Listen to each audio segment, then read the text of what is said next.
Hey guys, DB right here, and today I'm going to be doing a sort of in-between what if here. And what I mean by that is, because with what if Gine was raised by King Cold, it occurred to me I didn't really get too really much in depth with how Gine and her adopted brother Cooler are more or less running their new empire together.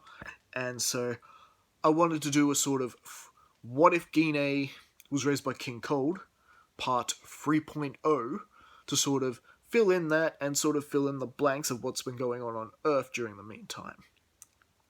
And, well, just very briefly before I get into that, I just want to let you guys, my subscribers and viewers and any other future viewers who come to this channel, you may have heard about YouTube's new policies about how they're now going to be how they're now, from the 1st of June, are going to be monetizing small YouTube creators, basically making money off their hard work, and they get nothing because they're not eligible enough for the YouTube ad program.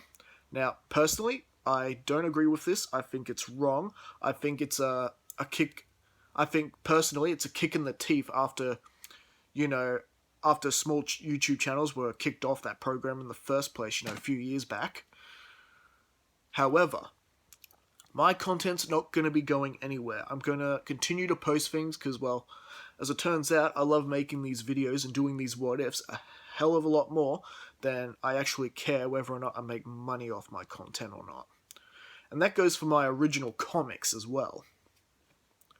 So, yeah, I just wanted to let you guys know that the content that I release on this channel is not going to change just because YouTube has changed their policies and may have potentially made things harder for smaller channels like me to grow now. Because I can see people not wanting to subscribe to smaller YouTube channels because ads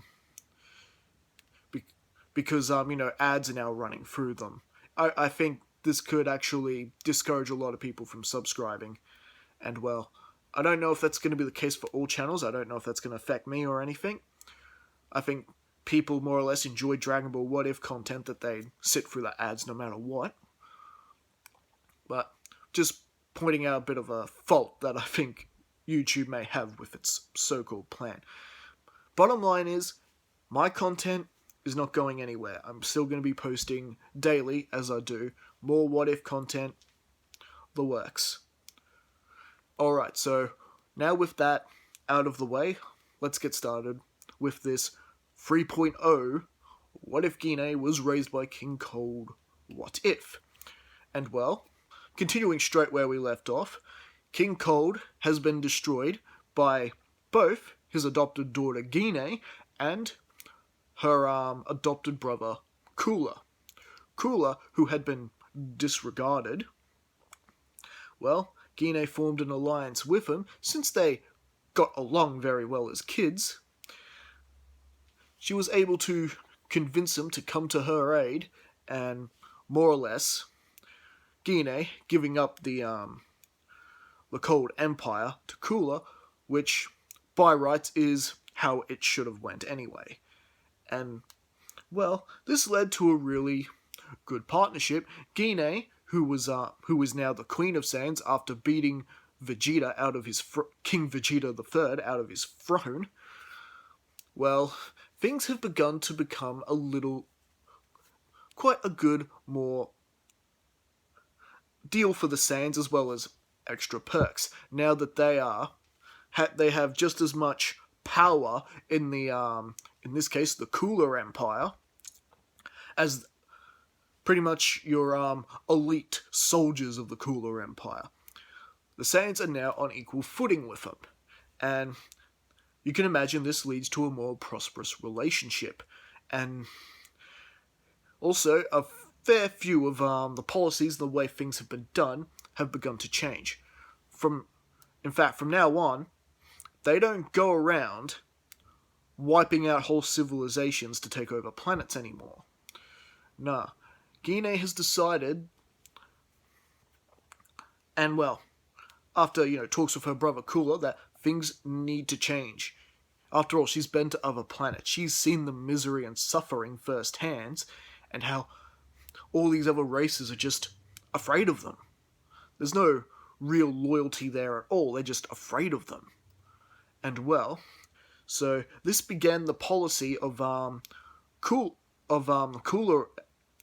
Empire, or I guess you could really call it the Cooler and Gine Empire, more or less helping out, first of all, providing more aid to the planets they had already taken over back when it was under King Cold and Lord Frieza's management, providing aid, giving them technologies they didn't have before, and things like that.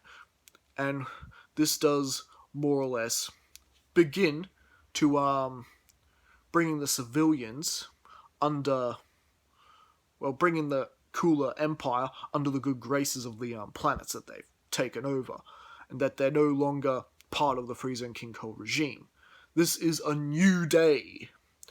And as far as Saiyans conquering worlds and the Cooler Force conquering worlds, it still happens, but not on the scale that happens originally. They do not attack the civilians at all, and they typically only target the sort of governments that oppress their own people. People who more or less, well, treat their people more or less like the way Frieza and King Cold used to, enslavement, things like that, that just pretty much run down their subjects, starving them out, things like that, not enough to go around, poverty and all that. You know, the kind of government they'd be happy to see someone like the likes of Gine and Cooler and the Saiyans take out. So they only attack military bases and more or less overthrow these corrupt governments who are more or less choking the life out of their own people. And with that, the Cooler Empire and Gine's Saiyan Kingdom are more or less regarded as heroes now, and they provide aid, and Gine's always looking after the children in poverty and things like that. Gine has always been more or less kind-hearted in nature, and no matter how much King Cold tried to strip her of that, when he more or less took her in as a child, you couldn't get rid of that fully. And well, with Kakarot and Raditz getting older and also joining into the fray and joining in missions themselves and all that, they're coming into their own as Saiyan warriors, and their potentials are pretty high. Much less, look who their mother is. The legendary Super Saiyan and adopted daughter of King Cold.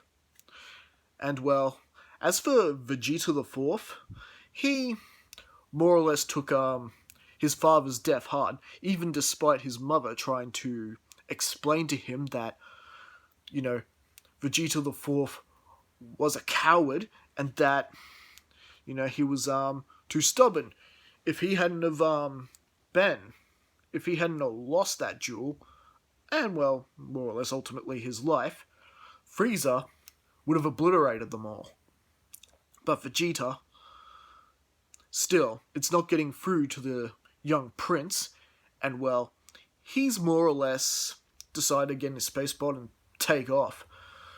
As far as Vegeta is concerned, these aren't the Saiyans to be proud of anymore.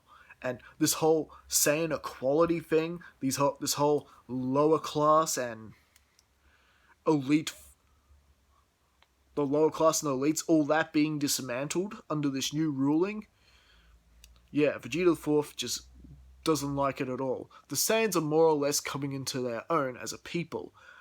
All Saiyans are now treated as equal, as by the ruling of Gine. We need to get rid of this lower class, high elite class thinking that Frieza and King Cold has bestowed upon them. And Cooler more or less agrees with that. After all, unlike King Cold, Cooler does see the value in the Saiyans, and unlike his father, he's not going to throw that away at all. And well, he just loves his adopted sister so much.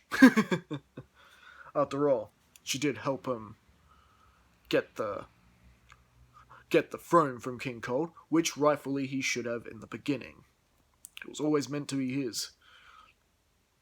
And well, so with that, I think that gives us more or less a better understanding on how the Cooler and Gine Empire run things.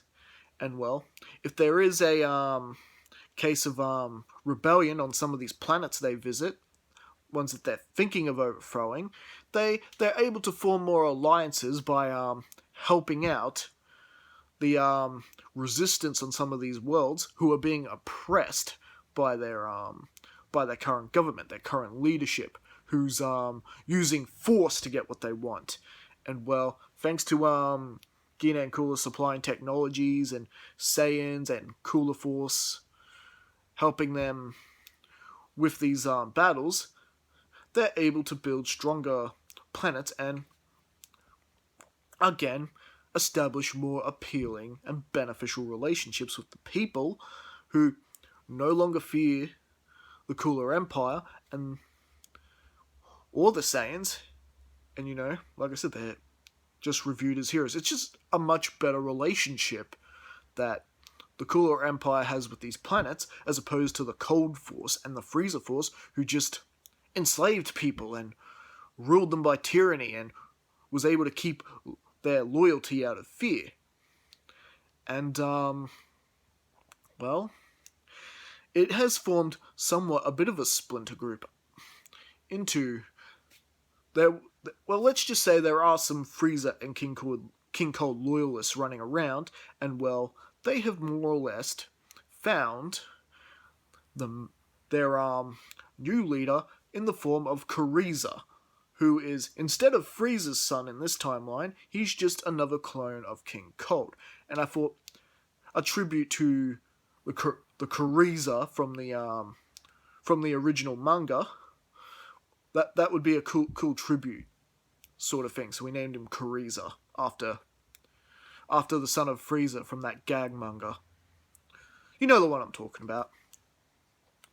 And well, with Kuriza more or less forming his own splinter group empire and does intend to oppose his brother and sister someday. However, Gine and Cooler do not know of Kuriza's existence yet. He was King Cold's final secret and final plan. And meanwhile, things on Earth have played out very differently because there's no Goku.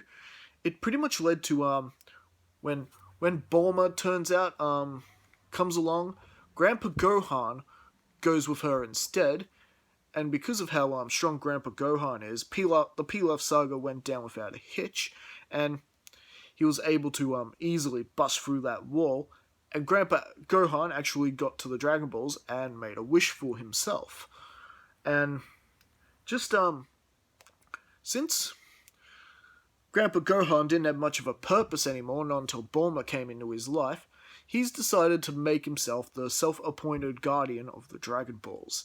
And seeing, forces like Pilaf and other forces like that who could come looking for these Dragon Balls, using for evil, well, Grandpa Gohan has actually wished for eternal youth. So, with this, Grandpa Gohan's able to train like he used to back in the old days, get himself stronger, and become a true guardian of the Dragon Balls. And, it's just pretty much Dragon Ball playing out pretty much mostly per normal, except that Grandpa Gohan is the main hero. So pretty much it, and the Dragon Team does initially form, like it originally does with Goku being there. It's just Grandpa Gohan instead, who's very formidable and brutal. And when Gine eventually returns, along with Kakarot, to visit the old man, they're surprised to see that he's young again and a lot more formidable than what he used to be. Heading around to the timeline where Raditz would have appeared in the original, basically. So basically the beginning of Z. And this is where Gine is introduced to the entire Dragon Team, along with Bulma, and well, this is how the alliance between Earth into the Cooler and Gine Empire begins to form. And they trade technologies. Although Gine at the time didn't think Earth had that much technologies, but Earth did have one thing that the Cooler Empire and none of the other civilizations in the galaxy had: dino caps. And this was very useful and intrigued Gine, and especially intrigued Cooler.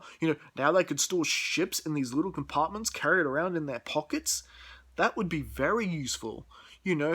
Imagine how easily more deliveries in helping out, struggling planets and things like that would go with this technology. They could definitely make the universe a better place. Definitely! And, well, with that, Gine was easily able to trade with Bulma, some space tech, some spaceship engines, things like this, something that could bring Earth up to speed with the rest of the universe. And, space tech to play with? Oh yes, Bulma is definitely into that. And, well, with that, it does bring Earth more or less up to speed. They're almost like the new Tuffles in this reality. And, with everything just going so prosperous and well, the Cooler and Gine Empire has definitely thrived, and the Saiyans were able to keep